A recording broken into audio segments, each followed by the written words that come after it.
burned themselves out, after fire had devoured everything that dared to stand, after machines had died with their engines cold. Ash drifted through the air like gray snow, coating broken steel and shattered bone alike. Among the ruins, a human soldier stood watch, his armor cracked, his pulse rifle almost out of charge. He thought the battle was over. He thought the enemy had fallen back. Then he heard it, the grinding, broken steps of something dragging itself across the ruins.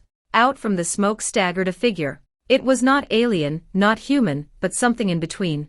An android, its body torn open, sparking wires spilling from its side like blood. One of its arms hung limp, its legs jerked with each step as though the very act of moving was agony. Clutched in its remaining hand was not a weapon of steel and fire, but a sword. An old sword, too old, too strange to belong in a war of plasma rifles and starships. Its blade glowed faintly with ancient runes, edges chipped yet still sharp, as though it had tasted the blood of empires long forgotten. The android collapsed at the soldier's feet. The sword clattered against the stone, ringing like a funeral bell. Its artificial eyes flickered, the light fading, yet still it turned its head toward him. Metal lips trembled, forcing out words not meant for machines.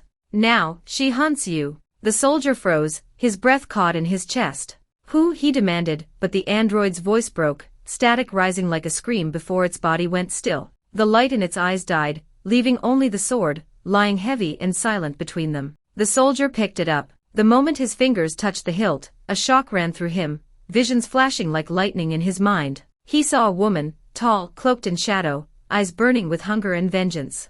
She moved like smoke, her blade cutting through armies as though they were nothing. He heard whispers in languages he did not know, all repeating the same word, huntress. The human fleet arrived in formation, sharp lines of steel against the void. Their reputation had preceded them, warriors forged by a planet more violent than any known in the galaxy. Entire empires whispered their name in fear, for wherever humans walked, wars either ended or began. Yet the first ship that descended did not rain fire or thunder upon the broken city. It came slowly, carefully, like a giant bird lowering its wings. The child stumbled toward the landing site, clutching the silver medallion his mother had pressed into his hand before she died. Around him, survivors gathered in clusters, watching with wide, fearful eyes. They expected soldiers.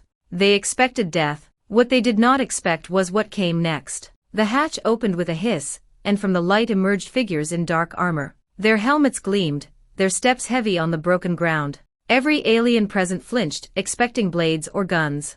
Instead, the humans lowered their weapons and carried cases, metal cases that clicked open to reveal not bombs, but tools. Scanners, medical instruments, vials of liquid, machines that hummed softly as though alive. The aliens whispered among themselves, uncertain. Tools. Not swords. The child stepped forward, his legs shaking but his voice clear. He repeated his mother's final words, looking up at the towering figure of the human commander. "Will your tools be kinder than their swords?" For a moment, the human did not answer. The commander knelt, removing his helmet. His face was scarred, aged by battles that stretched across countless worlds, but his eyes held something the child had never seen in any alien king or queen, compassion. He set his weapon aside and extended his hand. "Show me where it hurts," he said softly. "And we will see." The humans began to work, their tools buzzing and flashing as they moved among the wounded. Broken bones were mended. Bleeding was stopped. Breath was returned to lungs that had been fading. Where swords had taken, tools now gave back. The survivors looked on in awe, their fear slowly melting into disbelief. But not all welcomed the humans. High in her crystal citadel, the alien queen watched from a hidden chamber. Her lips curled into a smile that was anything but kind. "Fools," she hissed to her council. "Let them play their game of mercy. The humans do not heal, they conquer. Their kindness is a mask, and I will use it against them." Her spies spread whispers among the people, that the humans' tools carried poisons, that their touch planted seeds of control. The queen's words slithered like venom into the hearts of her subjects, and soon doubt began to creep into the fragile hope that had taken root. But the child remembered his mother's words. He had seen the humans save lives with his own eyes, and he would not let lies turn hope into fear. Somewhere within the ruins, he knew another voice would rise, the alien princess, hidden away by her mother the queen, longing for freedom, for truth, and perhaps, for something more. The child held the medallion tightly as he walked toward the human camp. His journey was only beginning, and though sorrow weighed on his heart, he carried with him the last question of his mother, one that would decide the fate of empires. "Will your tools be kinder than their swords?"